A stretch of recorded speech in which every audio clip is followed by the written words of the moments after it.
जो पार्टी यहाँ की है, जिसके मुख्यमंत्री इस समय हैं, सब विधानसभा की सीट उन्हीं को मिल गई। विपक्ष का एक भी प्रत्याशी नहीं जीता। ऐसी परिस्थिति है ना। अब जब ऐसी परिस्थिति है तो राज्यसभा की जो सीट है वो इसी पार्टी को मिलनी चाहिए थी, क्योंकि सारे विधायक इनके हैं। लेकिन इन्होंने बुला करके भारतीय जनता पार्टी को राज्यसभा की सीट दे दिया, यहाँ के मुख्यमंत्री। क्यों दे दिया? इसलिए दे दिया कि अगर हम अपना राज्यसभा का मेंबर बना लेंगे तो हमारे पास ताकत है, हम बना सकते हैं, लेकिन फिर बीजेपी से जो हमारा संबंध है वो उतना अच्छा नहीं होगा। इसलिए कभी कभी चीजें छोड़ देना भी ज्यादा फायदे की होती हैं। यहाँ के मुख्यमंत्री ने ये चतुराई दिखाई और चतुराई दिखा करके यहाँ की सीट भाजपा को दे दी। इसलिए दे दी कि भाई हमारे तो जो प्रदेश का भला होगा, क्योंकि केंद्र में भाजपा की सरकार है, उनसे हमारा संबंध अच्छा होगा। जबकि अधिकार था, ये चाहते तो अपना ही व्यक्ति भेज देते राज्यसभा में, लेकिन नहीं भेजा। क्यों नहीं भेजा? क्योंकि इससे भाजपा के साथ संबंध उतने मधुर नहीं होंगे, और ये दे दिया, मधुर हो गए। अब उसका प्रदेश को लाभ मिले। यहाँ पर तो हमको राज्य अतिथि का दर्जा भी दिया गया, और आप लोग सब इकट्ठा भी हुए हैं, यहाँ पर हमारी बात को सुन रहे हैं, और थोड़ी देर में ही हम लोग यहाँ पर गौ प्रतिष्ठा ध्वज की स्थापना भी कर रहे हैं। लेकिन नागालैंड जो प्रदेश है आपके उत्तर पूर्व का, वहां की सरकार ने कैबिनेट की बैठक बुला करके और आदेश पारित कर दिया कि शंकराचार्य जी नागालैंड में प्रवेश नहीं कर सकते। शंकराचार्य जी ने ऐसी कौन सी बात कह दी जिसके कारण उनको आप प्रदेश में घुसने से ही रोक रहे हो? हमको बड़ा आश्चर्य हो रहा है। हमने किसी के विरुद्ध कोई बात कही होती, किसी को गाली दी होती, किसी को डांटा होता, किसी को फटकारा होता, किसी को दोषी बताया होता, तब आप अगर हमको रोक लगाते तो हमको ठीक। This program is brought to you by dear साप्ताहिक लॉटरी केवल 100 रुपैयाँमा अनि जित्नुहोस् पहिलो पुरस्कार 1 करोड रुपैयाँ। डियर साप्ताहिक लॉटरी, भाग्य बदलिने बाटो।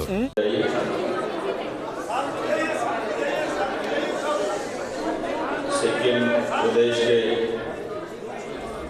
सम्मानित पत्रकार बंधुओं, ये गौ माता की अनुकंपा है कि उनकी प्रतिष्ठा को संरक्षित करने के लिए जब हम भारत यात्रा पर निकले हैं तो आपसे संवाद करने का हमको अवसर मिला है। गाय जो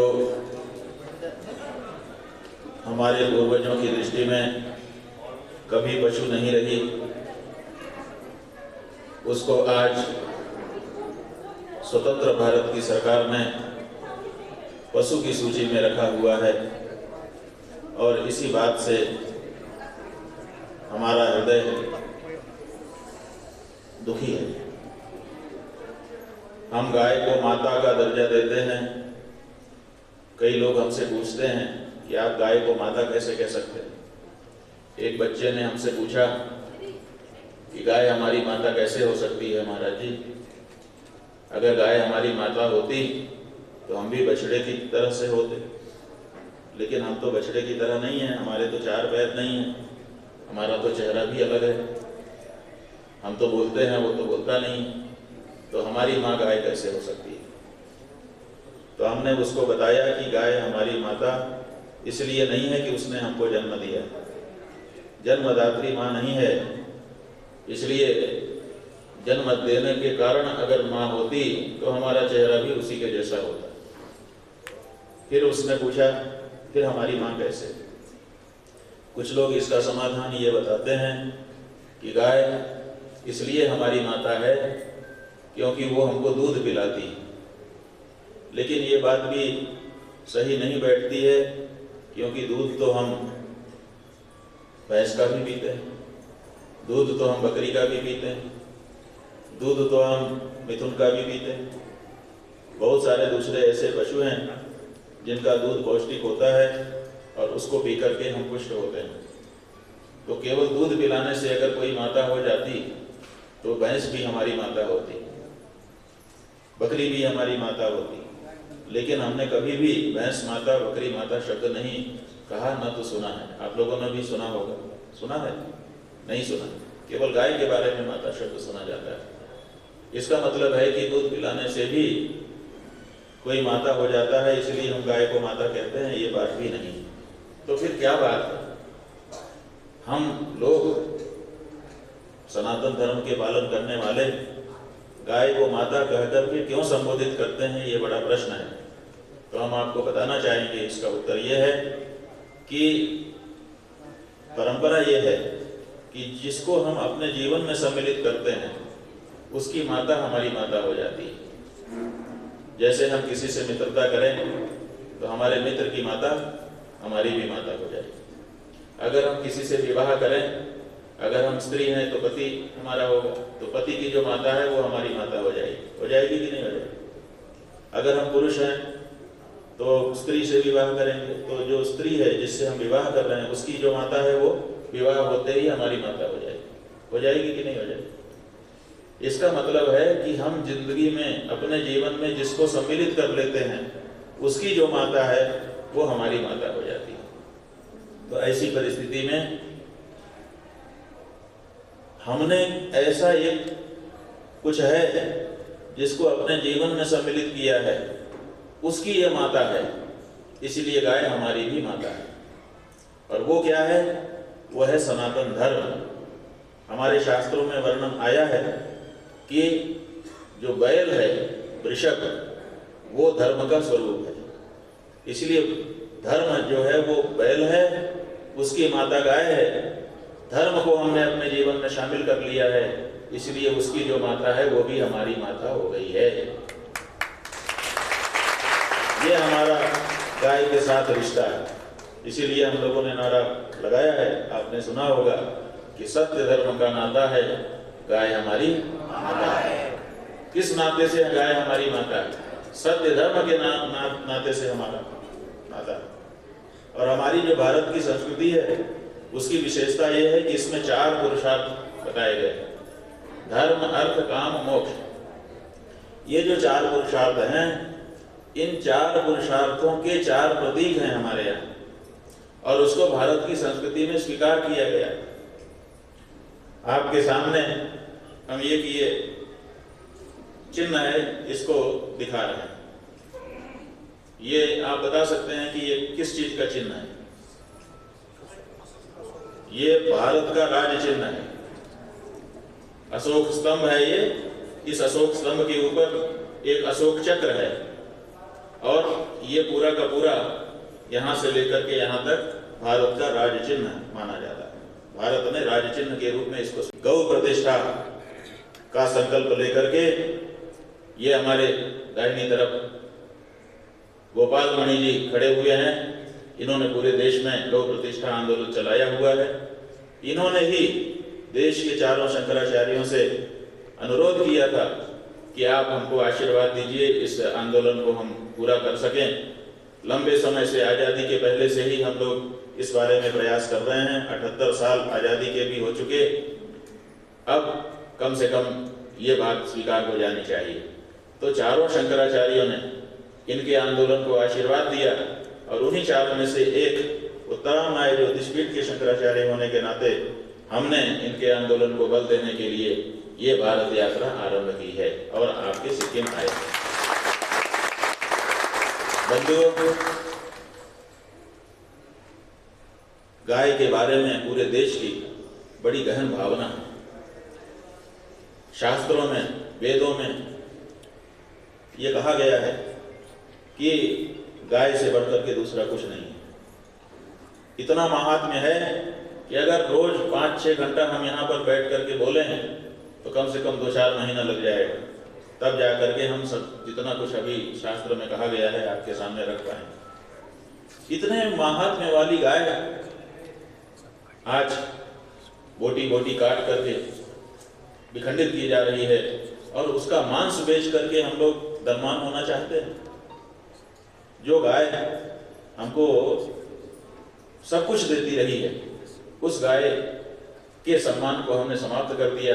और अब उसको काट करके उसकी बोटी बोटी बना करके पैकेट में बंद करके हम विदेशों में बेच रहे हैं, और उससे जो पैसा आ रहा है समझ रहे हैं कि उससे हमारे देश का बड़ा उत्थान हो जाएगा। ये उत्थान नहीं हो रहा है, ये पतन हो रहा है। तो ये जो गाय है, हमने आपको बताया कि सनातन धर्म के नाते से ये हमारी माता है, इसीलिए जो लोग सनातन धर्म मानते हैं उनकी ये माता है। जो सनातन धर्म नहीं मानते वो लोग गाय को माता नहीं कहते, ठीक है, उनकी जगह पे। क्यों? जैसे मुस्लिम हैं, वो कहते हैं हमारी माता नहीं है, ये तो पशु है, ठीक है, क्योंकि वो हमारे धर्म के अनुसार नहीं है, सनातन धर्म को उन्होंने स्वीकार नहीं किया है, इसलिए वो माता नहीं मानते। जो हमारे ईसाई भाई वो नहीं मानते, इसी तरह से दूसरे भी हैं, तो वो ना माने, लेकिन हम सनातन धर्मी हैं, हमने धर्म को, सनातन धर्म को अपने जीवन में स्वीकार किया है, इसलिए हमारे लिए तो गाय माता है और वो माता ही रखती है। अब सवाल क्या है? अब सवाल ये है कि हम यहाँ पर आए भारत यात्रा के निमित्त, और आपके जो उत्तर पूर्व के लिए जो 8 राज्य हैं, जिसमें से आपका सिक्किम भी है, उन सब जगहों पर जा करके वहाँ के लोगों से अपने हृदय की बात कहना चाहते थे। लेकिन आपको जानकारी होगी कि यहाँ पर तो हमको राज्य अतिथि का दर्जा भी दिया गया, और आप लोग सब इकट्ठा भी हुए हैं यहाँ पर, हमारी बात को सुन रहे हैं, और थोड़ी देर में ही हम लोग यहाँ पर गौ प्रतिष्ठा ध्वज की स्थापना भी कर रहे हैं। लेकिन नागालैंड जो प्रदेश है आपके उत्तर पूर्व का, वहाँ की सरकार ने कैबिनेट की बैठक बुला करके और आदेश पारित कर दिया कि शंकराचार्य जी नागालैंड में प्रवेश नहीं कर सकते।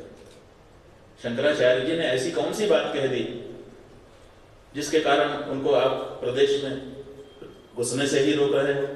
हमको बड़ा आश्चर्य हो रहा है। हमने किसी के विरुद्ध कोई बात कही होती, किसी को गाली दी होती, किसी को डांटा होता, किसी को फटकारा होता, किसी को दोषी बताया होता, तब आप अगर हमको रोक लगाते तो हमको ठीक लगता। लेकिन हमने तो कुछ कहा ही नहीं। हम तो अपनी बात कहने के लिए, हमारे देश के जितने निवासी हैं, क्या हम उनसे, उनके पास जाकर के बातचीत नहीं कर सकते? क्या हम उनसे संवाद नहीं कर सकते? जैसे वो कहते हैं कि हम तो गाय खाएंगे, क्या हम वैसे वहां पर जाकर के उनके सामने नहीं कह सकते भैया हम बचाएंगे? इतना कहने के लिए हमको क्यों नहीं छूट दी गई? और हम अपनी भावना जब उनसे कहेंगे और वो अपनी भावना जब हमसे कहेंगे, तभी तो दोनों के बीच में बातचीत होगी और कोई रास्ता निकलेगा। अगर वो अपनी जिद पर अड़े रह गए और हम भी अपनी जिद पर अड़े रह गए, तो क्या हम लोग एक हो पाएंगे? क्या ये देश एक हो पाएगा? तो इस देश में एकता का संचार करने के लिए भी जरूरी है कि देश के प्रत्येक नागरिक के सामने जो प्रश्न है वो उपस्थापित किया जाए और वो उसमें विचार करे। विचार करने के बाद उसको भी अपनी बात कहने का उतना ही अधिकार है जितना हमको अपनी बात कहने का अधिकार है। तो आज सिक्किम के इस गंगटोक राजधानी से उत्तर पूर्व के सभी प्रदेशों के जो मुख्यमंत्री हैं, जो वहाँ के सरकारें हैं, उनसे हम आप पत्रकारों के माध्यम से अनुरोध करना चाहते हैं कि हमको आने से मत रोकिए। हम किसी के विरुद्ध नहीं हैं।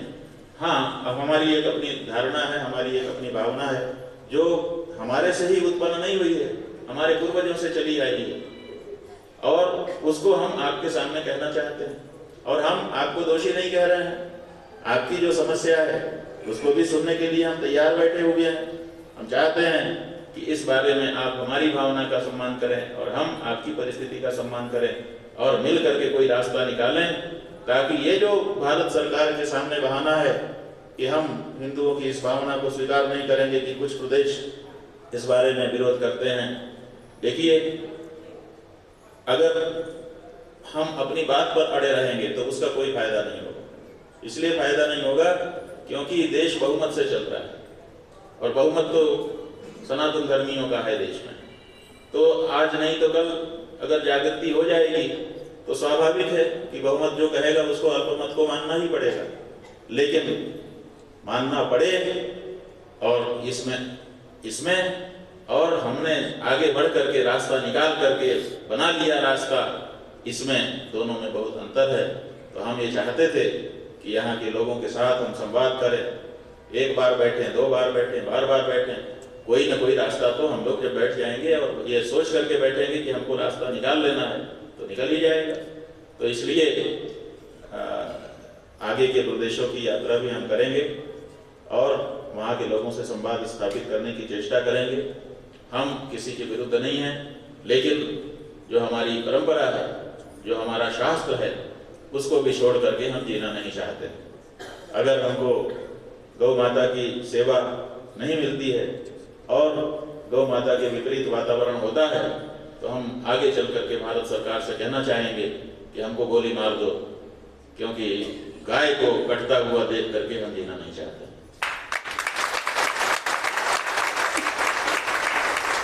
एक बात और हम आपके सामने स्पष्ट करना चाहेंगे जो समझने की है, बहुत ध्यान से समझने की है। ये जो हमारा शास्त्र है ये गाय के महात्म्य को बताता है। किसी भी पशु का जो मल है, जो मूत्र है, वो पवित्र हमारे लिए नहीं है। हमारी जो वेद लक्षणा गाय है, जो हम और जिसकी लाला होती है, माने शास्ता और ककुत, ये एक बात और हम आपके सामने स्पष्ट करना चाहेंगे जो समझने की है, बहुत ध्यान से समझने की है। ये जो हमारा शास्त्र है ये गाय के महात्म्य को बताता है। किसी भी पशु का जो मल है, जो मूत्र है, वो पवित्र हमारे लिए नहीं है। हमारी जो वेद लक्षणा गाय है, जो हम और जिसकी लाला होती है, माने शास्ता और ककुत, ये जिसमें होता है वही गाय हमारे लिए पूजनीय है। आज भारत में क्या हो रहा है कि गाय और गवय दोनों को मिला करके देखा जा रहा है। गाय अलग वस्तु है और गवय माने गो सदृशो गवयः, गाय के जैसा जो दिखता है वो गवय है, वो गाय नहीं है। तो गाय के जैसा और गाय दोनों में अंतर है। तो भारत में आज जितनी आज आपके अनुसार गायें हैं, उनमें से केवल 25 से 30% ही ज्यादा से ज्यादा गाय है, बाकी सब गवय है। तो हमारा जो आंदोलन है वो गवय के लिए नहीं है, गाय जैसा दिखने वाले प्राणी के लिए नहीं है। हमारा आंदोलन गाय के लिए है, गो के लिए है। और गो शब्दवाच्य जो हमारी गाय है, उसी के अंदर उसका जो ककुद है, उसमें सूर्य केतु नाड़ी है, जिससे वो सूर्य की आयु वर्धक किरणों को सोखती है और अपने दूध के माध्यम से हमको प्रदान करती है। और उसी के गोमूत्र में और उसके गोबर में पवित्रता है। किसी भी गाय जैसा दिखने वाले प्राणी के मल में, मूत्र में वो पवित्रता नहीं है। इसलिए हमारा जो आंदोलन है वो केवल और केवल गो के लिए है, जो वेद लक्षणा गाय है, जिसको देशी नस्ल की गाय कहा जाता है, जिसको हमने रामा नाम दिया है, बस उसकी गाय के लिए है, बाकी के लिए हमारा आंदोलन नहीं है। इसलिए इस बात को भी बहुत स्पष्टता के साथ समझ लिया जाना चाहिए। अभी तिरुपति में जो परिस्थिति बनी है उससे भी आप लोग परिचित हैं। ये क्या हो रहा है, हमारे मंदिरों के अंदर धर्मनिरपेक्षता की शपथ लेकर के बैठी सरकारें आकर के व्यवस्था बनाने की कोशिश कर रही हैं। जब आप धर्मनिरपेक्षता की शपथ ले लेते हैं तो फिर धर्म की शपथ आप नहीं निभा सकते, क्योंकि दोनों अलग अलग हैं। तो इसलिए हमारा ये भी मानना है कि तिरुपति में जो घटना हुई है, कम से कम उसके बाद अब किसी भी हमारे धार्मिक मंदिर का जो धार्मिक प्रबंधन है वो धर्माचार्यों के हाथ में होना चाहिए। सरकार को उसमें हस्तक्षेप नहीं करना चाहिए। अगर सरकार को वहां पर व्यवस्था बनाना है तो पैसे के गिनती के लिए सरकार आ जाए, हमें एक बार मंजूर है। वहां पर सड़क की व्यवस्था के लिए, यात्रियों के आने की, जाने की, रहने की, खाने की व्यवस्था के लिए कुछ करना चाहे सरकार, हमें मंजूर है। लेकिन भगवान की पूजा, भोग, आरती और उनके उत्सव आदि के बारे में जो भी हमारे शास्त्र कहते हैं, उसमें सरकार का किसी प्रकार का हस्तक्षेप हम स्वीकार नहीं करना चाहते। और एक बात कह करके फिर हम आपसे प्रश्न पूछने का अवसर देंगे। वो ये है कि देखिए, गाय हमारे लिए कैसे महत्वपूर्ण है। आज तिरुपति का लड्डू किसने नहीं खा लिया 5 वर्षों में? प्रसाद तो जब किसी के पास आता है तो उसमें से एक एक दाना बांट देता है। तो एक लड्डू एक आदमी नहीं खाता है, एक लड्डू 100 लोगों के मुंह में चला जाता है। तो सब ने खा लिया और सबके मन में ग्लानि आ गई कि हमारे अभक्ष्य भक्षण कर लिया हमने, लेकिन अब इस अभक्ष्य भक्षण का जो परिहार है वो भी हमारी गाय करती है। जैसे ही ये पता चला, हम लोगों ने कह दिया यत् व्यक्तिगतम पापम देह तिष्ठति मामके प्राशनात् पंचगव्यस्य दहते निवेदनम। जो शरीर के अंदर त्वचा में, अस्थि में, मांस में, मज्जा में, मेद में पाप घुस गया है, पंचगव्य के प्राशन से, माने गाय से मिलने वाली जो 5 चीजें हैं उनको पंचगव्य कहा जाता है। दूध, दही, घी, गोबर और गोमूत्र, इन 5 को अनुपात के अनुसार मिला करके प्राशन करने से शरीर के अंदर का पाप उसी तरह से नष्ट हो जाता है जैसे आग में ईंधन डालो तो वो जल करके समाप्त हो जाता है। तो आज पूरे देश का हमारा हिंदू तिरुपति में जो अभक्ष्य पदार्थ मिला करके बांट दिया गया प्रसाद के नाम से, उसको खा करके ग्लानि महसूस कर रहा है। लेकिन ऐसी ग्लानि को दूर करने के लिए हमारे पास गाय है। पंचगव्य का प्राशन करके हम फिर से पवित्र हो जा रहे हैं। अगर ये गाय हमारी नहीं रही तो फिर हमारी जो पवित्रता खंडित हो जाएगी, तो उसको रिस्टोर कैसे हम करेंगे। इसलिए भी हमारे लिए गाय महत्वपूर्ण है, और गाय से हमारा परलोक सब सुधरता है। वैतरणी नदी वही पार कराती है, और धर्म, अर्थ, काम, मोक्ष 4 पुरुषार्थों को भी वही प्रदान करती है। और जो लोग ये समझते हैं कि गाय दूध देने की चीज है, वो बहुत गलत समझते हैं। हम सनातन धर्मी ऐसा नहीं समझते कि गाय दूध देती है, दूध भी देती है, लेकिन असल में गाय क्या देती है? जब छोटी रहती है तो गोमूत्र देती है, जब और बड़ी हो जाती है तो गोबर देती है, और बड़ी हो जाती है तो बछड़ा बछिया देती है, दूध देती है। लेकिन जब ये सब कुछ देना बंद कर देती है, उस समय जब हम उसकी सेवा करते हैं तो अपने रोम रोम से आशीर्वाद देती है, और वही आशीर्वाद ही असली, वो जो गाय का आशीर्वाद है वही असली हमारी प्राप्ति है। हम गाय की सेवा दूध के लिए नहीं करते, वो तो बाई प्रोडक्ट है। हम गाय की सेवा उसके आशीर्वाद के लिए करते हैं, और वो आशीर्वाद हमको मिलता है। हमारे इतिहास में, हमारे पुराण में हजारों ऐसे उदाहरण भरे हुए हैं जहाँ पर हमको जो चाहिए था वो सब गौ माता की कृपा से हमको मिला है। तो ऐसी परिस्थिति में गाय हमारी सर्वपूज्या है, और उसका अपमान हम स्वीकार नहीं कर सकते, और उसके प्राण का घात भी हम स्वीकार नहीं कर सकते। ये हमारी भावना है। उत्तर पूर्व के जो लोग हैं उनके साथ संवाद स्थापित करके इस बारे में हमको रास्ता निकालना है। यही देश के लिए और यही उत्तर पूर्व के लिए भी, सबके लिए आवश्यक है। हम एक उदाहरण देना चाहेंगे। हम अभी आए यहाँ पर, तो हमको बताया गया कि यहाँ के जो मुख्यमंत्री हैं, जो पार्टी यहाँ की है, जिसके मुख्यमंत्री इस समय हैं, सब विधानसभा की सीट उन्हीं को मिल गई। विपक्ष का एक भी प्रत्याशी नहीं दिखा। ऐसी परिस्थिति है ना। अब जब ऐसी परिस्थिति है तो राज्यसभा की जो सीट है वो इसी पार्टी को मिलनी चाहिए थी, क्योंकि सारे विधायक इनके हैं। लेकिन इन्होंने बुला करके भारतीय जनता पार्टी को राज्यसभा की सीट दे दिया। यहाँ के मुख्यमंत्री क्यों दे दिया? इसलिए दे दिया कि अगर हम अपना राज्यसभा का मेंबर बना लेंगे तो हमारे पास ताकत है, हम बना सकते हैं। लेकिन फिर बीजेपी से जो हमारा संबंध है वो उतना अच्छा नहीं होगा। इसलिए कभी कभी चीजें छोड़ देना भी ज्यादा फायदे की होती हैं। यहाँ के मुख्यमंत्री ने ये चतुराई दिखाई, और चतुराई दिखा करके यहाँ की सीट भाजपा को दे दी। इसलिए दे दी कि भाई हमारे तो जो प्रदेश का भला होगा, क्योंकि केंद्र में भाजपा की सरकार है, उनसे हमारा संबंध अच्छा होगा। जबकि अधिकार था, ये चाहते तो अपना ही व्यक्ति भेज देते राज्यसभा में, लेकिन नहीं भेजा। क्यों नहीं भेजा? क्योंकि इससे भाजपा के साथ संबंध उतने मधुर नहीं होंगे, और ये दे दिया, मधुर हो गए। अब उसका प्रदेश को लाभ मिलेगा। तो इसी तरह से हमारे पास ताकत है, बहुमत की ताकत है। हम चाहें तो बहुमत के आधार पर राष्ट्रमाता तो देश से घोषित करवा ही लेंगे, लेकिन फिर ये पूर्वोत्तर के जो राज्य हैं इनके साथ हमारा वो संबंध नहीं बन पाएगा जो असल में हम बनाना चाहते हैं। आप हमको रोक लगा देते हो कि आप हमारे यहाँ मत आइए। ठीक है, हो सकता है आपके मन में हमसे मिलने की इच्छा ना हो, लेकिन पशु नहीं कहेंगे तो माता कहेंगे। पशु नहीं कहेंगे, उनको माता कहेंगे। माता हमारे परंपरा ने कहा है, हम नया शब्द तो लेके आ नहीं रहे हैं। और आपके देश के जितने बड़े नेता हैं, अभी चूंकि अवसर नहीं है, सब नेताओं ने समय समय पर कहा है कि हम ये करेंगे। आज़ादी की लड़ाई के समय कहा है, आज़ादी की लड़ाई के बाद कहा है। साहब ने हमको वचन दिया है कि हम गौ हत्या बंद करेंगे और गौ को प्रतिष्ठा देंगे, लेकिन कर नहीं रहे हैं। यही बात। के तपाईलाई सुन्नुमा धेरै समस्या भइरहेको छ? मानिसको जीवनमा सुन्नु कति महत्त्वपूर्ण हो त्यो हामी अनुभव गर्न सक्छौँ। त्यसैले आउनुहोस् श्रोभनी हियरिङ एडमा, जहाँ तपाईँको सुन्ने क्षमतालाई हामी फर्काइ ल्याउनेछौँ। हाम्रो मोडर्न ल्याबमा हामी तपाईँको कानको जाँच गर्नेछौँ अनि सही सल्लाह पनि दिनेछौँ। तपाईँहरूकै सुविधाको निम्ति अब श्रोभनी हियरिङ एड सिलगढीमा पनि खुलेको छ। त्यसैले आउनुहोस्, जाँचपछि सही हियरिङ मसिन लगाउनुहोस्।